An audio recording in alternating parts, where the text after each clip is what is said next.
Hello and welcome back to the quarterfinals. My name is Interjection and this is game number 5 in a best of 7 between Garja and Challe for, of course, PK Clan tournament number 4. Here we have Garja in the north of the map playing red as the colour Iroquois, converting a Guardian here, putting down a trading site, but not before he converts a Guardian. Guardian, nice, it's quite close to there.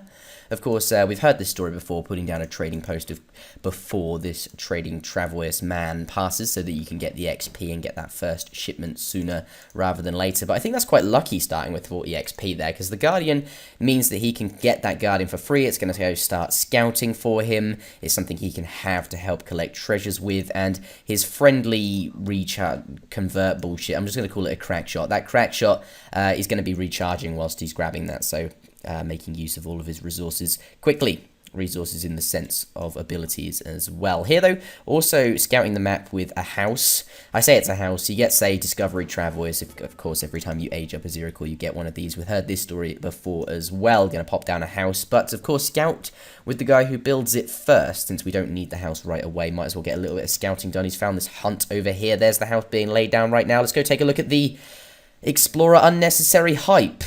Anyway, over here we see the 455 food treasure. Phenomenal treasure. Very difficult to get. Yes, you could convert an outlaw rifleman, which would be very nice. Look at the ranged attack on those things. Absolutely crazy. Always worth grabbing one of those where you can, but not going to. And that's because I don't think it'd be worthwhile. I mean, yes, you get that unit, but still this treasure's impossible to get hold of. You might as well use your nature-friendly ability to convert something perhaps a little better. He walked past a 60 wood treasure. Might be worth converting the wolf, because you then do make the treasure easier to get. That's not really true for the 455 food, but still a wolf not that great. Here we see 160 XP guided by 2 polar bears. Going to convert a polar bear right off the bat here, and that's going to make the treasure significantly easier to get. And I said this before, civilizations on Yukon just excel on this map. I don't know if that made any sense. Civilizations that have the ability to get treasures easily excel on Yukon. That was what I was trying to say. For example, Spain on vanilla always does well on Yukon because of the war dog that they start with. Civilizations like France, which have a native scout that can find the treasures, always do well on Yukon.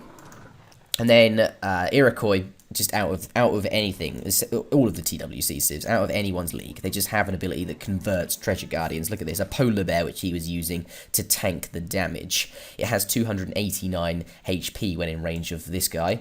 That's like over 250 hit points. That's over half of the Iroquois war chief's health. That's just stupid. Who balanced the game? Anyway, not that I have too many complaints with balance. It is reasonably well balanced. Let's not get into that discussion though. Anyway, looking for treasures. 160 XP, phenomenal treasure. Really, XP is just so worthwhile early on. You get so much out of XP since, of course, your shipments cost more and more as the game goes on. Early game, therefore, XP is more valuable. Anyway, we'll introduce the player who is in the south of the map. Here he is. Also, as we can see, he's scouted this entire side of the map with, of course, his native scout. Going for an 80 food treasure here, always nice. Has just clicked up, though, so that food not going to be quite as useful to him as it would have been before he clicked up, since, of course, it would help him click up faster. But playing France here in the colour orange. First thing he did, looks like he's laid down a market to get that hunting dogs upgrade. Another very familiar story that we've heard before from French players. Also, Gangsaw being queued at the market there. Great coats going in as well. Very standard things from a French player doing an early market build. I imagine we'll see steel traps the moment he ages up. Early market makes all of these upgrades very easy to get during transition. Very, very nice. But down the side of the map here, we see all of these treasures have been found. And that is because we're playing on Yukon. It's nice to scout that kind of left-hand side area where they spawn. We see now queuing Blunderbuss. That's an interesting one, actually. Not usually worthwhile for many civilizations, since, of course, your settlers only have 3 ranged attacks, so buffing it by 35%, I believe, really isn't that much. Here can lose his Explorer. That's not too good. Of course, the Iroquois war chief, very strong. That was on low HP anyway, since he'd been getting some big treasures, I believe. What did he lose his HP on? 90 food, we saw. 80 food as well. He did find 80 food. That's good. Gonna help him click up a bit faster. Really is needed versus Iroquois. Garja, the Iroquois player, already in the age 2, and really I should switch over to him. But let's finish my train of thought on Blunderbuss. Of course, most civilizations don't benefit from that very much, but French kind of do. They have 8 ranged attack on their settlers, meaning buffing that is more significant than usual. It now has 11 ranged damage. If you put a settler in the town centre gains 9 damage. And for each settler, you put in it against 9 damage. So these settlers are actually more powerful outside of the town centre than they are in it, though, of course, more protected in the town centre. Now hitting up with 400 wood. We'll switch over to him in a moment and check what he's going to be doing, but I want to give this Garja before we miss anything. 4 Kanya horsemen on the field as his first home city shipment. Yes, it is. There it is. Going to come in, get some raiding done. Another very familiar story we've heard from Iroquois players. The amount of Iroquois we've seen in this tournament, not even including the games that I haven't casted, is phenomenal. But, it just occurred to me that we are on the highest graphics settings and I ought to turn them down for reasons I have explained in the past. Well, certainly not the highest graphics settings, there was just a few on, and it does slow the game down significantly. It makes a 20-minute game just so unnecessarily long to play back. But here, not quite losing a settler, using those 4 canyons to do some raiding, but didn't kill it there, and that is a direct result of having greatcoats. Where is that settler? I want to find it now. Here it is. Hold the Alt key to display the HP bar. This one has 24 hit points. So if he didn't have greatcoats, that 75 food upgrade, that settler would be dead right now. So really learning his lesson from the previous game where he didn't have greatcoats early on and lost perhaps a few settlers unnecessarily. Anyway, Garja here, second shipment was 5 settlers, which we see now on the battlefield. Not going for an all-in aggression then. Perhaps has a timed push in mind. Of course, going to get the settlers out fairly early on as his second colonial age shipment. Let them collect some resources. And then shipping 6 tomahawks now. Perhaps he'll push out with those. Perhaps do some harassment. But then maybe on his next shipment after that could go in for an all-in push. What the fuck? 10 cavalry. Let's switch over to Challe. We see 8 cavalry. So has a stable and has shipped 3, so 8 hussars. Kind of makes sense. I am kind of confused here. It looks like a semi-fast fortress he was building. Now sending the 4 carreras as you would expect from a semi-fast fortress. Of course, going to get that economy out. First of all, send 700 coin at some point. Probably his next shipment with which he would be able to age up a lot sooner with. Here coming in to kill a settler with the 4 Canyon horsemen, stacking up with the tomahawk shots. Going to lose the settler. Settler goes down. Not getting it in the town centre quite as quickly as he could have done. Here looks like he used his hussars to get 125 wood whilst they were passing. Not too bad. But at the moment, he's kind of idling himself. Well, he's not idling himself. Garja is idling him, forcing all of his settlers into the town centre, not generating any resources at the moment. And all he's going to do is just sit on this hunt near the market and really not let him gather any food. And I think semi-fast fortress could be a problem here because the only units he has to defend are these hussars, which he's not using to defend. He's sent 3 hussars, possibly because he felt a little bit pressured, because of course his opponent is Iroquois. Oh my god, is there going to be a raid over here coming in? The Iroquois hasn't noticed yet. Is he going to lose a settler? 1 going to go down, 2. He's going to lose. He hasn't even noticed. Not going to bring them back yet. 1 down, 2 down. It's 3 down. 3 settlers dead. Tomahawks now coming in to defend. Of course, they have 14 damage multiplied by 3 here, but I don't think there'll be much of a problem for the 8 hussars. Of course, 8 hussars, way more than 5 tomahawks. I think these hussars will have no problem bringing them down. This one perhaps following the settlers. No. Honest, that was crazy. Lost 3 settlers. And instead of sending them towards the town centre, he decided to send them towards the military units, which I think was a fairly good shout. Of course, the military units were closer to him and were moving towards him, whereas his town centre was further away from him and not moving towards him. Here, though, killing off a house, as we can see, and still harassing the orange player, keeping his settlers in the town centre, but now only just leaving. We see him queuing 700 food. I do think this is a semi-fast fortress, but those 3 hussars he sent from his home city, I do think paid off for him there. Definitely getting some settler kills in. Not too bad, though I do prefer the build for settlers 700 coin and not going for 3 hussars, but each to his own. Anyway, 700 food, honestly, still think it's a semi-fast fortress. I just think in his circumstances here, we see these hunts all dead and almost out of food, and his other hunts are quite far away from his town now. He'd have to herd them back, and honestly, that coin mine is a lot closer to his town. So here, 700 food having the same function as 700 coin, just less efficient, but probably a better choice since the hunts are starting to get a bit far away here. Going in orange, going in for a 100 wood treasure. Still treasure collecting. You can still treasure collect even though you're not in the discovery age. That's something I often forget to do. Switching over to Garja though. I think red is expecting a semi-fast fortress or something of the such here. I mean, all he's seen from orange is cavalry. He's seen no kind of musketeer stable combination resistance. So yeah, let's take a look at his deck here. So far, I sent 5 settlers for perhaps that timed push, as I mentioned, but here I notice 600 coin, which, to me, I don't think he's going to be pushing at all anymore. He's not going for a late kind of, well, a timed push. I think what he's doing is going up to fortress himself. I mean, you have 2 options when your opponent does a semi-fast fortress. You either just mass units straight up and push him, where of course we could see shipments. Instead of 600 coin, we could have seen 7 Aina, perhaps followed up. Now 4 settlers, sending 4 settlers now, but that could be, I don't know, 600 wood, and the 600 wood he could use to build a stable or a corral, since of course he is Iroquois, and then you could train some Kanya horsemen, which do of course cost wood. 600 wood gets you, yeah, 600 wood gets you a stable up and trains you some cavalry. Nice, nice, nice, can push in with all of that. But I do think that is a bit risky.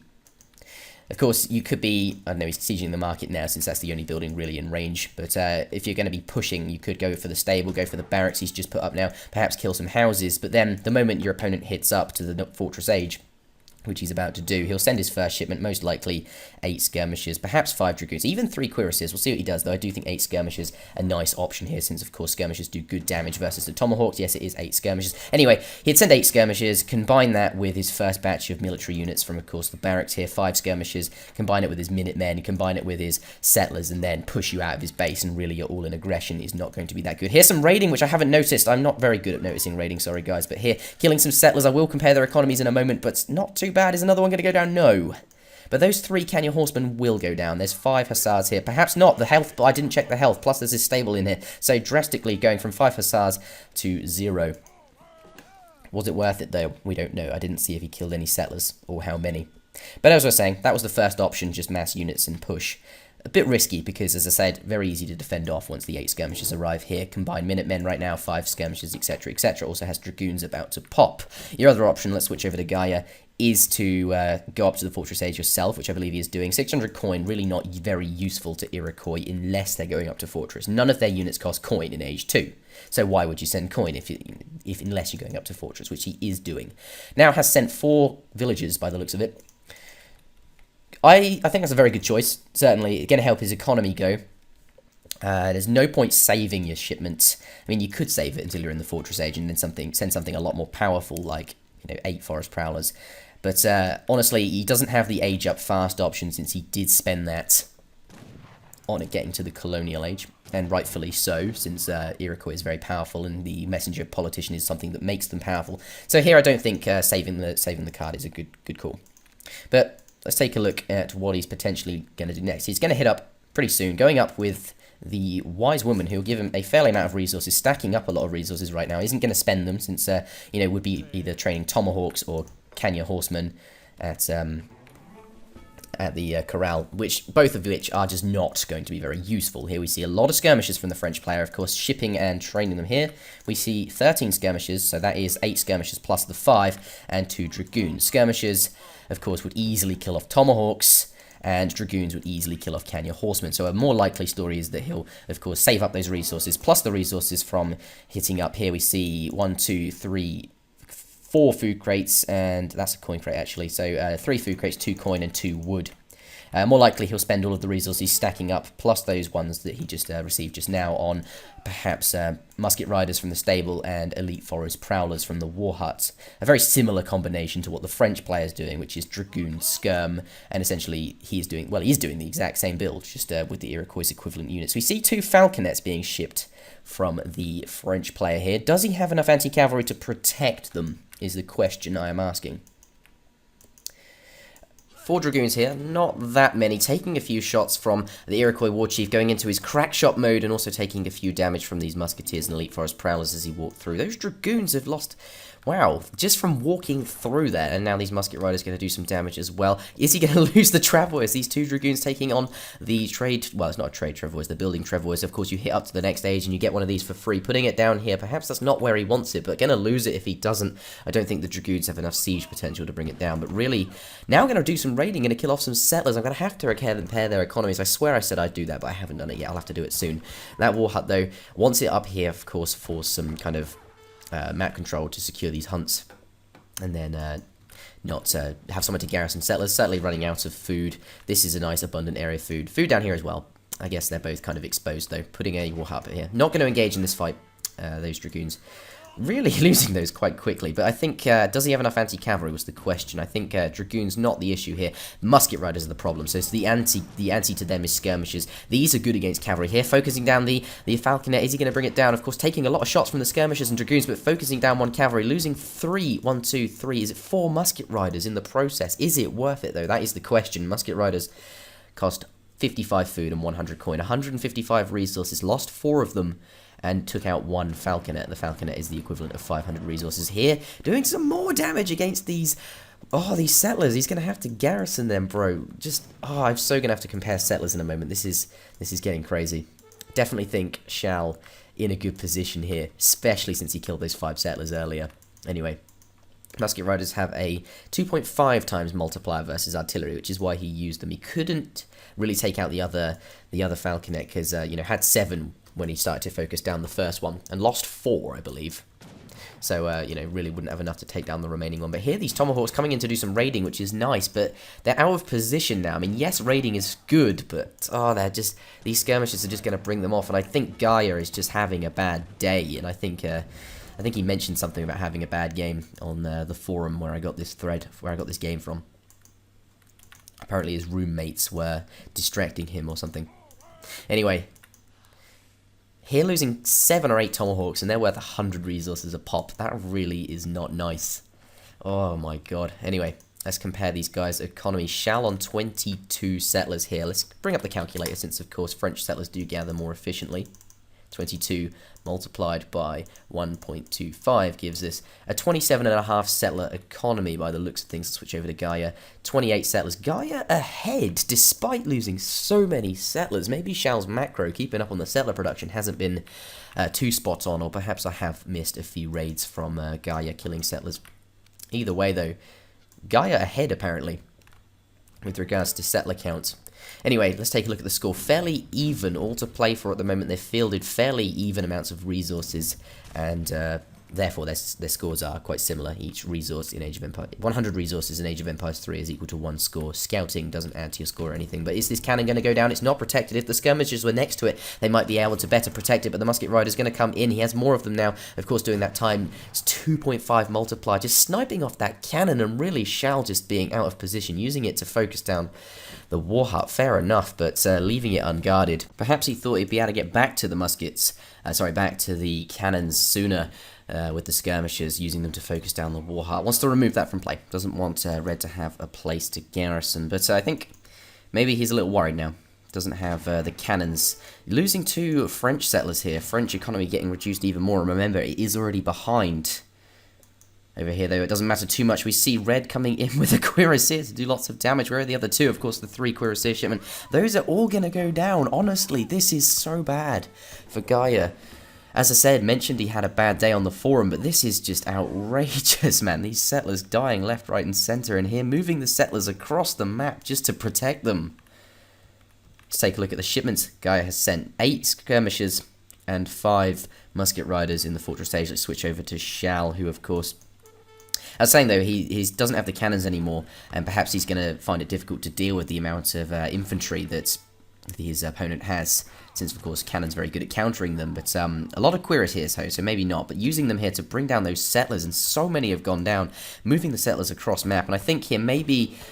Garja thinks it's safer to bring all of his settlers towards his army where they can be protected here. Red coin settlers going down here. 5 settlers just out in the open, just gathering in harmony next to each other. But I imagine the military units being a lot less passive will come in and put an end to that relationship.